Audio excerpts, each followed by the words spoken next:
주가도 많이 빠지고 있습니다만은 체감 경기, 우리 국민들이 느끼는 이 체감 경기가 여전히 얼어 있다 이런 얘기들 많이 하잖아요. 지표로 나타나는 경기는 바닥권이고 내년도 경기 전망은 비교적 다 좋게 보는데 왜 이렇게 체감 경기는 안 좋을까 얘기하면 공통적으로 내수가 안 좋아서 그런다 이런 얘기들 많이 합니다. 오늘은요 내수하고 수출 비교해가면서 우리 경기 어디까지 와 있나 진단해보는 시간 갖습니다. 한국투자증권의 전민규 연구위원 모셨습니다. 어서 오십시오. 네, 안녕하십니까. 자, 위원님 말씀드렸지만 참 체감 경기가 참 안 좋기는 안 좋은가 봐요. 네, 그렇습니다. 오늘 아침에 설문도 보니까 반 정도의 우리 국민은 자신들이 하류층이다 이런 설문도 나왔던데요. 현재 지표로 나타나고 있는 경제 성장률 이런 건 그렇게 나쁘지 않아 보여요. 그렇습니다. 네. 어느 정도에 와 있는지 먼저 진단을 좀 해보죠. 예, 우선 오늘 또 한국은행이 이제 3분기 경제 성장률 발표했지 않습니까? 네. 물론 이제 한 달 전에 발표했던 거를 이제 조금 수정한 건데 성장률은 같이 이제 그때랑 지금이랑 똑같이 1.1% 이렇게 발표를 했습니다. 그게 이제 3개월 동안에 1.1% 성장했다는 거죠? 그렇죠. 3개월이 그전 3개월에 비해서 1.1% 그렇죠. 성장했다. 이런 뜻입니다. 사실 1.1%면은 우리가 금융위기 이전에 2003년부터 2007년까지 평균적인 경제 성장률이 한 1.1에서 1.2 정도 됩니다. 예. 이 숫자만 놓고 본다면은 우리 경제가 이 미국 금융위기가 벌어지기 이전 상황으로 거의 회복했다. 돌아간 거네요. 그렇죠. 더군다나 이제 한 분기만 그랬던 게 아니라 2분기 성장률도 1.1이었지 않습니까? 예. 두 분기 연속 1.1% 성장했다. 이 이야기는 그것만 놓고 그 숫자만 믿는다면은 우리 경제는 완전히 금융위기 이전 수준으로 돌아갔다 이렇게 판단을 해야 되는데 그게 참 금방 말씀하신 대로 체감으로는 싹 와닿지 않는 그런 상황이 지금 나오고 있습니다. 소비 같은 경우에 지금 현재 여러 가지 지표들을 볼 수가 있습니다만 이번 GDP 성장률에서 소비가 수출보다는 더 큰 역할을 한 건 사실입니다. 그게 좀 특이하게 보여요. 근데 수출이 마이너스였으니까요. 네. 이제 순수출, 수출에서 수입을 뺀 이 숫자가 지금 우리 경제 성장률에 마이너스 역할을 했습니다. 나머지 이제 내수 부분이 좀 플러스 역할을 해가지고 1.1% 나왔는데요. 수출이 아무래도 안 좋다 보니까 이제 내수가 아주 좋은 건 아니지만 그래도 수출은 뒷걸음질 치는데 내수는 그래도 조금씩 앞으로 나가고 있다. 이런 정도의 차이를 지금 생각하시면 될 것 같습니다. 그러니까 우리 시청자 여러분들이 일반적으로 생각하는 거랑 조금 다른 것 같아요. 우리나라는 수출 의존적이라서 수출이나 무역수지 흑자 이런 것들은 굉장히 좋은데 내수 부진, 특별히 소비라든지 서비스 산업이라든지 이런 게 부진해서 결국 말씀드린 체감 경기가 그만큼 안 좋은 거 아니냐 이런 얘기들 많이 하잖아요. 그거는 장기적인 관점에서 봤을 때 정확한 분석입니다. 왜냐하면은 우리 경제는 사실 1997년도 외환위기가 발생한 다음부터는 그 당시에 이제 정부에서 내세웠던 정책, 그 이후에 정부가 계속했던 정책들은 수출을 장려해서 수출을 적극적으로 밀어줘서 다시는 외환위기가 반복되지 않도록 해야 되겠다는 그런 게 우리 경제 절대절명의 과제였습니다. 그렇기 때문에 이제 기업들한테 여러 가지 페이버를 많이 준 거죠. 노동시장에서도 비정규직을 쓸 수 있게 해줬다든가 정규직들을 해고할 수 있는 그런 길을 터줬다든가 그다음에 환율이 떨어질 때마다 정부가 이제 계속 끌어올리기 위해서 노력을 해줬던 것들 그리고 FTA를 계속 열어줘서 대기업들로 하여금 수출기업들로 하여금 해외 시장을 나가기 좋게 길을 터준 것 이런 것들이 계속 정부가 수출에다가 힘을 실어준 거라고 할 수 있는데요. 반면에 이제 가계 쪽의 소득은 경제 성장률을 따라가지 못하고 계속 위축되는 경향들이 있었습니다. 아무래도 노동시장에서 어떤 불리한 위치, 기업에 비해서는 그런 위치라든가 아니면은 자영업자들이 좀 대기업한테 시장을 뺏긴다든가 이런 것들 때문에 소득이 위축되어 왔었는데요. 그게 장기간 누적이 되면서 우리나라 가계의 어떤 소득 점유율이 GDP에서 차지하는 점유율이 많이 떨어졌습니다. 한 10% 정도는 10%포인트 정도는 떨어진 걸로 제가 자료도 보는데요. 12% 정도 떨어졌을 겁니다. 물론 이제 비교를 정확하게 어디 하냐에 따라 다르겠습니다만 그 정도면은 우리나라 GDP가 1200조 정도, 1300조 되니까요. 10%만 잡더라도 130조 아닙니까? 그죠? 과거의 어떤 분배 구조로 왔으면은 가계 소득으로 130조 이상이 더 갔어야 되는데 지금 네. 그만큼 못 가고 있다. 이런 부분들이 가계 그 내수 소비 위축을 장기적으로 가져왔던 그런 요인들이라고 할 수 있습니다. 근데 이제 조금 전에 말씀드렸던 그 이번 뭐 2분기, 3분기 성장이 내수가 그래도 역할을 했다. 이 부분은 이제 많이 떨어진 가운데 조금의 반등이 거기서 조금 있었다. 회복하고 예, 있다. 예, 그렇습니다. 예. 참 좋은 지적하신 것 같아요. 전체적으로 국가에서 국가 총소득이라고 하나요? 거기서 예. 이제 가계 소득이 차지하고 있는 비중이 굉장히 많이 줄었다. 예, 그러면 예. 어딘가로 갔을 텐데 갈 때는 뭐 기업밖에 없잖아요. 맞습니다. 어차피 기업 가계 정부가 그러니까요. 세 그 주체가 나눠 가져가는데 정부의 몫은 거의 안 변했습니다. 네. 20% 정도로 고정이 예. 되어 있는데 가계가 잃어버린 그 가계에서 떨어진 그 10% 이상의 그 부분이 다 기업들한테 갔고 그렇게 기업 이익이 커진 것들이 어떻게 보면은 2000년대 중반 그 2007년까지 우리 시장의 네. 그 코스피가 2003년 바닥이 500포인트 근처에서 그렇죠. 2200포인트까지 상승하는 원동력이 됐던 게 사실이죠. 아, 예. 그러니까 그 10%의 부가 기업들한테 갔으니까 그 기업들은 그만큼 유동성도 좋아지고 뭐 그렇습니다. 현금 예. 흐름도 좋아지고 예. 또 어떤 부가 좋아졌으니까 주가가 반영했다 이건데 네. 그런데 또 체감 얘기가 나왔으니까 예. 우리 개인 투자자 여러분들이 느끼는 체감 주가 지수도 체감 경기하고 별반 다르지 않단 말이에요. 아, 이게 예, 예. 일정한 그 규모 이상의 기업, 특정한 기업한테 집중돼서 그런 거 아니겠어요? 지금은 그렇습니다. 예. 2007년까지는 대체로 수출 기업이라고 하면은 다 좋았다. 대부분 다 좋았는데. 이제 2008년 미국 금융위기 발생하고 그 이후로 넘어오면서는 기업 중에서는 이제 어차피 선진국들 경제가 심각한 침체에 빠졌으니까 네. 그쪽으로 가는 수출 자체가 아주 대단한 경쟁력이 있지 않으면은 뚫고 들어가기 힘들어졌으니까. 이제 시청자 여러분이 예. 어느 기업을 얘기하는지 대충 이제 상상을 하실 텐데요. 물론 이게 그렇습니다. 예. 뭐 예. 네. 예. 그런 기업들이 아니면은 수출에서 부진을 겪을 수밖에 없었던 거고요. 예. 단적으로 보여주는 것이 지난 3년 정도, 2011년 정도부터는 우리나라의 월 평균 수출 금액이 490억 달러를 잘 넘지를 못하고 있습니다. 네. 계속 그 430억에서 490억 사이를 왔다 갔다 움직이면서 다행히 지난 10월 달에는 이제 505억 달러를 달성했었습니다만 예. 한 달 만에 다시 또 원래 밴드로 내려와 예. 버렸죠. 그죠? 수출에서 추세적인 성장이 전혀 없는 상황이기 때문에 그런 부분들이 주식 투자하시는 분들한테도 체감 경기가 나쁜 것으로 느껴지게 만드는 요인이 될 거라고 네. 보고 있습니다. 예. 참 그러니까 아까 참 시사적인 말씀해 주신 것 같아요. 2003년도, 4년도 뭐 이럴 때는 수출하는 기업들은 웬만하면 다 좋았는데 예, 그렇습니다. 예. 지금은 아주 선별적인 기업들만 경쟁력을 가진 예. 기업들만 좋아지니까 네. 주식 투자하는 분들은 그런 기업을 골라내는 노력을 더 해야 되는 거죠. 그렇습니다. 점점 힘들어집니다. 그러니까 예.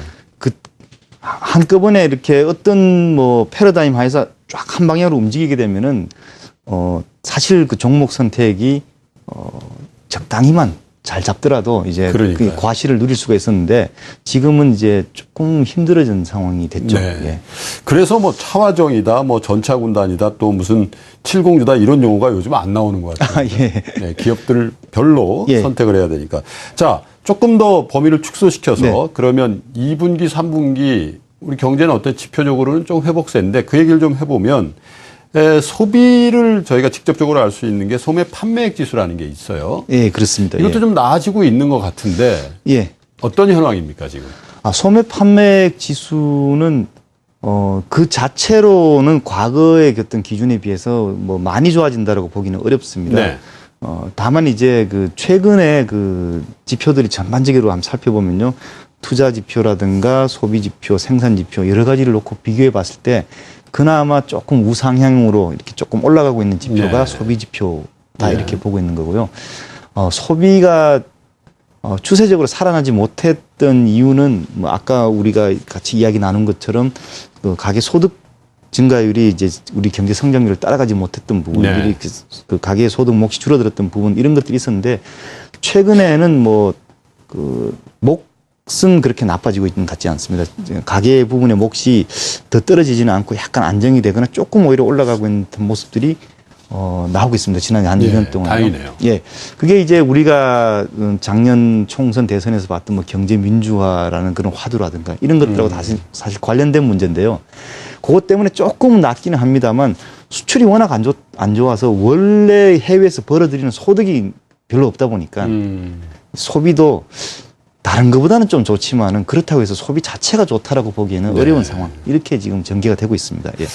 그런데 뭐 그 양극화라는 게 뭐 기업 간에도 뭐 그렇게 진행이 되고 있습니다만은 민간 부분에서도 사실 개인들 간에도 가게들 간에도 양극화가 되고 그렇습니다. 있어서 예. 어제였나요? 모 백화점에 90% 세일 기간에 보니까 뭐 그냥 완전 북새통이더라고요. 예. 그래서 그런 뉴스들을 보면은 나만 돈이 없나? 내 주머니만 비었나? 이렇게 느끼시는 분들 좀 있을 것 같아요. 부자들이 지갑을 좀 열어줘야 될 것 같은데. 예. 어때요? 그 소득 불평등이 이제 그 양극화 문제가 사실은 여러 가지 그 측면에서 나타난 건 사실입니다. 네. 기업 간에도 대기업과 영세기업들 간에 차이가 나타났고, 그다음에 기업과 가게 간에도 이렇게 차이가 나타났고, 그다음에 네. 가게 내에서도 고소득 가게와 저소득 가게 간의 차이가 나타났는데요. 1990년대 그러니까 외환위기가 발생하기 이전까지는 하위 10%하고 상위 10% 가게의 소득을 평균을 해서 이렇게 비교를 해보면 대략 7배 내외 정도가 됩니다. 예. 근데 지금은 한 10배에서 11배 사이 정도로 확대된 굉장히 많이 거예요. 확대된 거네요. 그렇죠. 그러니까 그나마 지난 한 2, 3년 동안 조금 줄어들어서 그렇습니다. 예. 그것도 마찬가지로 이제 어떻게 보면은 경제 민주화 뭐 이런 것 때문에 조금 줄어들고 있는 것 같은데요. 역시 뭐 지금 그 말씀하신 대로 돈이 있는 사람들이 지갑을 열어줘야 된다. 이것도 맞는 말이고요. 또 한 가지는 소득 분배가 조금 달라지면은 소비가 늘 수 있습니다. 왜냐하면은 네. 고소득층은 이미 소비를 좀 하고 있으니까. 소비를 하고 있고 잉여 자금이 있습니다. 네. 근데 저소득층에서는 저축을 할래야 할 수 없을 정도로 이렇게 소득이 그러니까 부족하기 소비가 때문에 늘면 소득이 늘면 저소득층은 다 소비로 이어진다는 그렇습니다. 저희가 계산을 해보니까 최하위 소득 계층에서는 소득이 100이 늘어나면은 소비가 120이 늘어나는 걸로 나옵니다. 예. 그만큼 저축할 여력이 전혀 없고 그렇죠. 이 정도 어느 정도 소득이 늘어나면은 조금 더 기존의 저축을 깨든 아니면 빚을 땡겨서라도 좀 더 소비를 해야 되는 그 정도로 좀 열악한 상황인 것 같고요. 최고소득층에서는 뭐 대략 한 0.5 정도, 그러니까 소득이 100이 늘어나면 소비는 한 50 정도만 늘어나기 그러니까 때문에 탄력적이지 않다는 그렇죠. 거네요. 그쪽에서는 약간의 어떤 그리고 저소득층 쪽으로 소득 증가가 나온다면은 우리 소비가 굉장히 빠르게 반등을 할 수 있는 그런 여건이 돼 있다고 볼 수 있습니다. 예. 그러니까 어쨌든 잘 분배하는 게 지금 현재에서는 오히려 소비를 더 진작시키는 그런 데 기여할 수 있겠다. 네, 그렇습니다. 예. 물론 뭐 성장을 해야 되겠습니다만. 예.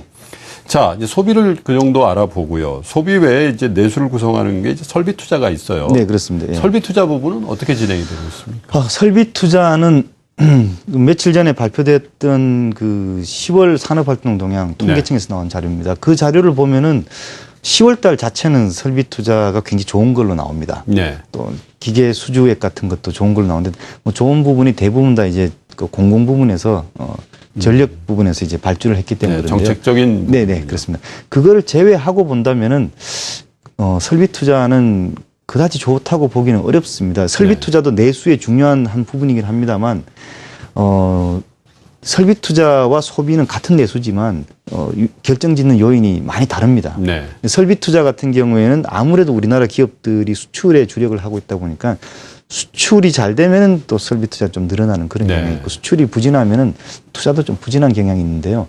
지금 현재 설비 투자는 수출 부진을 반영해서 그다지 좋은 편이라고 하기는 어렵습니다. 예. 수출이 개선되더라도 뭐 워낙 현지화 같은 걸 많이 하니까 국내 설비 투자는 그렇게 또 확 좋아지지도 않겠다 이런 생각도 좀 들어요. 그게 지금 문제가 참 좀 우려스러운 건 어떤 거냐 그러면요.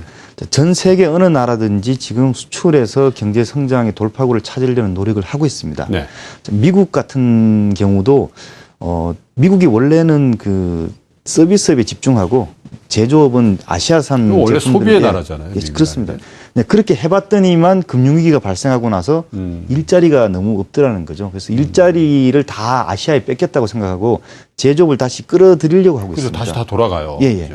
그러면서 이제 제조업 다시 돌아오는 기업들한테 세제 혜택도 주고 네. 아마 우리나라 기업도 미국에 공장 짓는다고 하면은 혜택을 많이 줄 것 같습니다. 그죠? 네. 그런 부분들이 우리 입장에서는 미국이 소비 시장의 역할을 해주는 게 아니라 수출에서의 경쟁자 역할로 떠오르고 있고 네. 게다가 우리 산업의 공동화를 유발할 수 있는 뭐 그런 아주 무서운 변화들이 나타나고 있는 게 아니냐. 아유, 등골이 오싹합니다. 예. 그러니까 미국이 성장 전략을 국제 분업을 철저히 하겠다는 그런 입장에서 자기네들이 한번 해보겠다 제조업을 이쪽으로 지금 입장을 바꾸고 2011년부터 오바마 대통령 주도하에 그 제조업 성장 전략을 굉장히 강하게 추진을 하고 있습니다. 네. 이 부분이 전 세계 경제 질서를 완전히 재편시킬 거라고 저는 믿고 있습니다. 중국이 또 인건비도 많이 오르고 뭐 운송비 이런 거 따지면 이제 별반 차이 없다 이렇게 되니까 대기업들이 진짜 고향으로 돌아가는 현상들이 심심치 않게 나오고 있는데 우리 기업들도 좀 이렇게 정책적으로 다시 우리 그 공단, 공업지역을 이렇게 유치하는 노력들을 정부에서 좀 해야 된다 이런 얘기들도 많이 하는데 쉽지 않은가 봐요. 아직까지. 그렇습니다. 그게 뭐 그 온정에 의한 호소만으로 될 수 있는 게 아니라 이제 여러 가지 비용 면에서도 따져봐야 되고 또 그 지역에서 생산하는 게 뭐 그 지역에 대한 수출 전략 이런 면도 생각을 해봐야 되기 때문에 쉽지 않을 것 같습니다. 자, 수출 얘기를 좀 안 할 수가 없는데 수출은 저희가 뭐 무역 수지가 계속 흑자가 나고 있으니까 뭐 이 시청자 여러분들이나 별로 관심을 많이 두지 않은 분들은 뭐 잘 되고 있는 거 아닌가 이런 생각들을 많이 하셨던 것 같은데 위원님 말씀을 들어보니까 수출이 딱 한계점에 도달해서 그 벽을 못 넘고 거기서 계속 맞습니다. 그 정체되어 있는 상황인 것 3년째 같아요. 그러고 있습니다. 근데 정체가 없다, 아니 그 발전이 없다는 거는 굉장히 또 위험한 신호일 수 있다 이런 생각이 들어요. 어느 정도로 지금 심각한 거예요? 자, 조금 과장해서 말씀을 드리자면 세계화가 후퇴하고 있는 것 같습니다. 예를 들어서 금방 미국 말씀드렸습니다. 미국은 수출에서 성장을 제조업 성장을 만든다는 게 이제 수출을 필수적인 조건 아닙니까? 수출을 잘해야 제조업이 성장하기 때문에 미국은 남의 나라 시장을 뚫으려고 하고 있고 우리나라에 대해서는 환율 조작하지 말라는 경고를 보내고 있고. 그래서 굉장히 세게 나와요. 좀 절박합니다. 미국 입장에서는. 그다음 유럽을 한번 생각해 보시면요. 유럽은 만성적인 그 경쟁력 부족 때문에 무역 적자가 심각했고 그 부족한 경쟁력을 정부가 재정으로 보조를 해주다 보니까 거들이 난 나라입니다. 앞으로 유럽이 새롭게 출발한다고 한다면은 가장 먼저 해야 될 게 경쟁력 확대입니다. 수출을 해서 경쟁력을 확대해야 되는데 이미 그게 성과를 내고 있습니다. 그래서 유럽의 무역 수지가 올해 들어서 드디어 처음으로 흑자로 돌기 시작했습니다. 또 흑자로 돌더라도 자기네도 수출도 많이 하고 수입도 많이 해주면 또 괜찮은데 수입은 감소를 시키면서 수출만 하려고. 수출만. 유럽이 이런 상황이면 우리 입장에서는 이제 머리가 뻐근히 아파지는 그런 상황이 됩니다. 그다음에 동남아시아를 보면은 동남아시아는 지난 몇 년 동안 내수 부양을 너무 심하게 하다 보니까 외환 쪽이 불안이 굉장히 커졌기 때문에 이 외환 불안을 빨리 치유하지 않으면은 외환 위기가 발생할 수 있습니다. 그 치유하는 방법이 무조건 해야 되는 방법이 경상수지 적자를 줄이는 겁니다. 자, 일본으로 한번 가서 보시면 일본은 아베노믹스라는 게 지난 5년 동안 세계 경제가 나빠질 때마다 엔이 강세로 가는 바람에 일본 입장에서는 아주 곤혹스러운 상황이 지금 반복이 되어 왔습니다.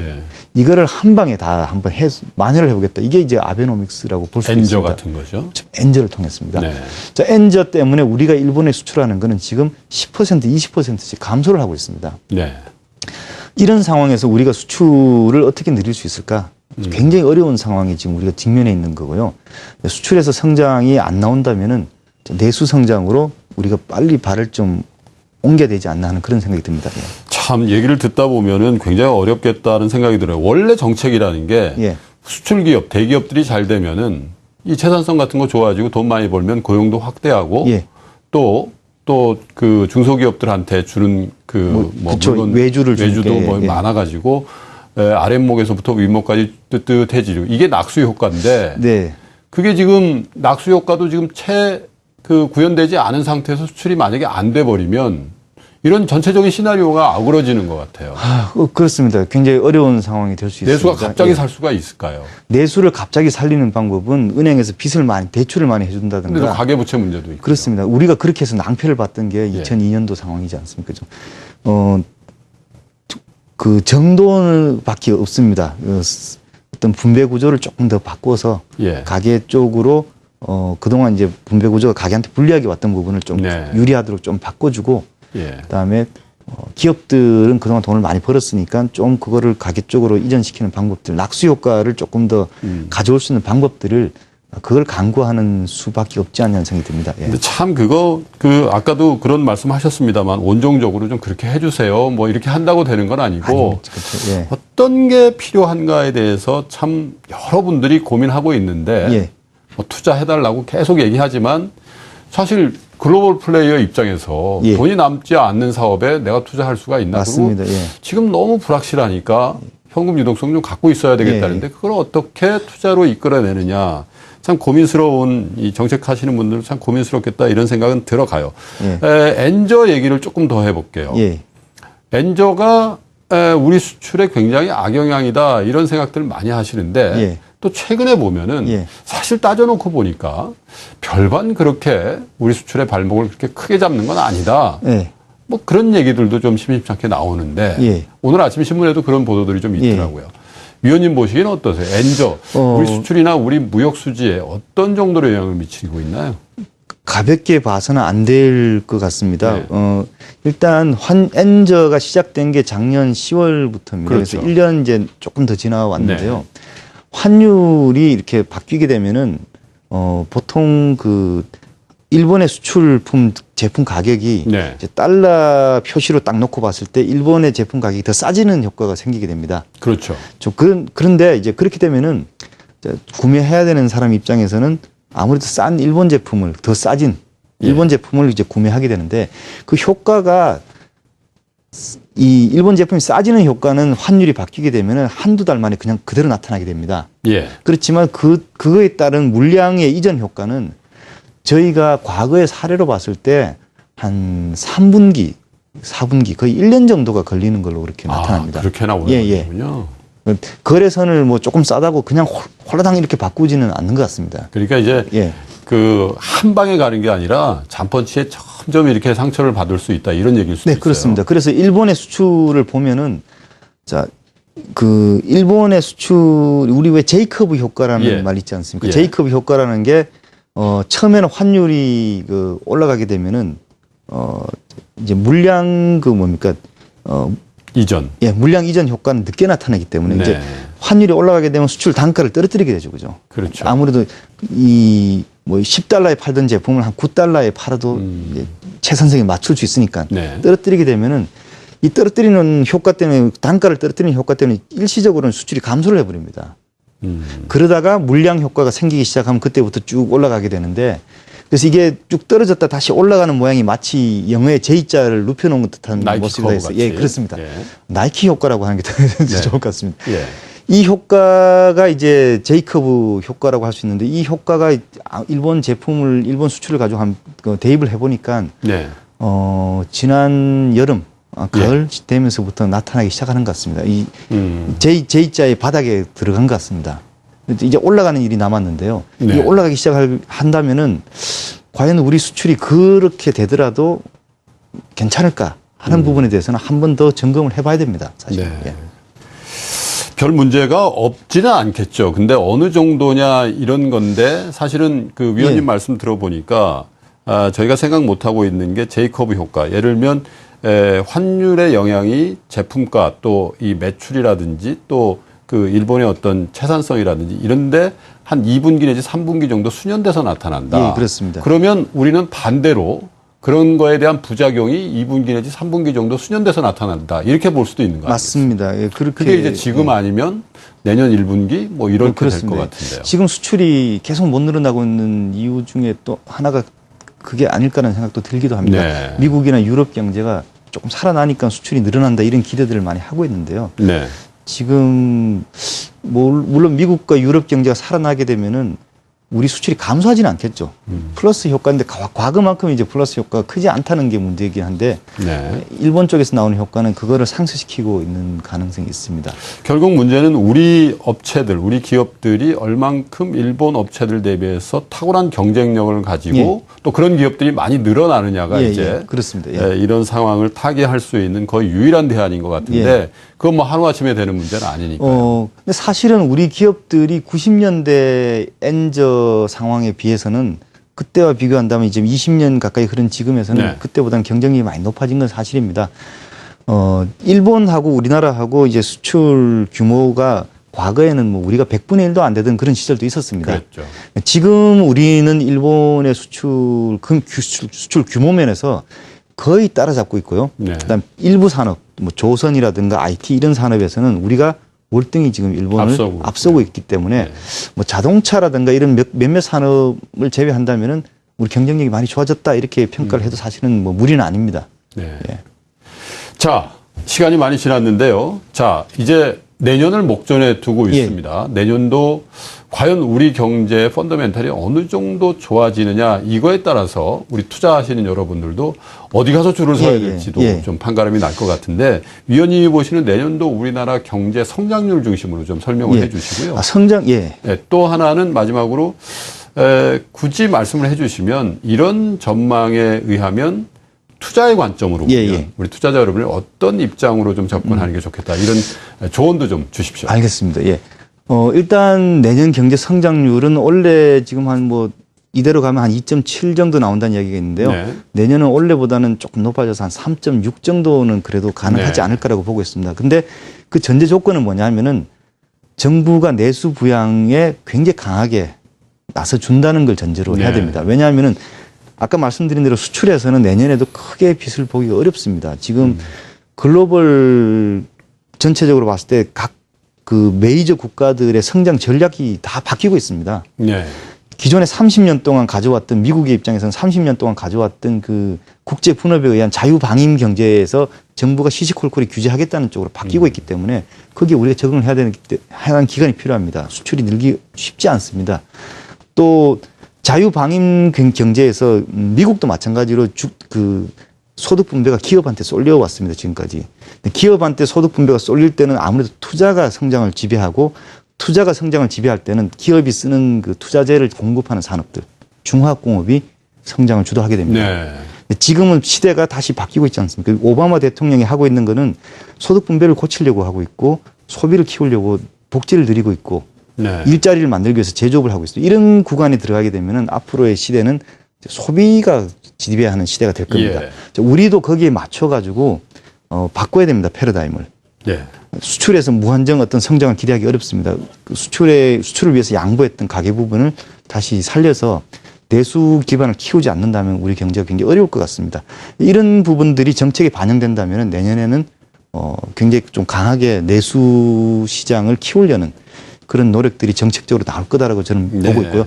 그런 노력을 전제로 본다면은 앞으로의 성장 패러다임은 중화학공업의 위주의 어떤 수출 산업보다는 내수 관련된 산업들이 이익을 더 많이 만들 수 있는 여건들이 점점점 더 강화될 거다라고 저는 보고 있습니다. 정부의 정책이 그렇게 따라가 줘야 된다, 선도해 줘야 된다라는 전제가 있긴 있습니다. 시청자 여러분, 한국투자증권의 전민규 연구위원께서는요, 내년도 경제 성장 전망치는 3% 후반까지 이렇게 전망을 하셨는데요. 수출 중심에서 내수 위주로 바뀌는 건 우리나라의 얘기가 아니라 전 세계 주요국의 어떤 정책적인 패러다임이 바뀌고 있기 때문에 투자하시는 분들의 입장에서도 이런 정책적인 패러다임의 변화에 발맞추는 투자 아이디어 또 입장 이런 것들을 좀 견지해 주셔야 되겠다 이런 조언을 주셨습니다. 위원님 오늘 고맙습니다. 네, 감사합니다.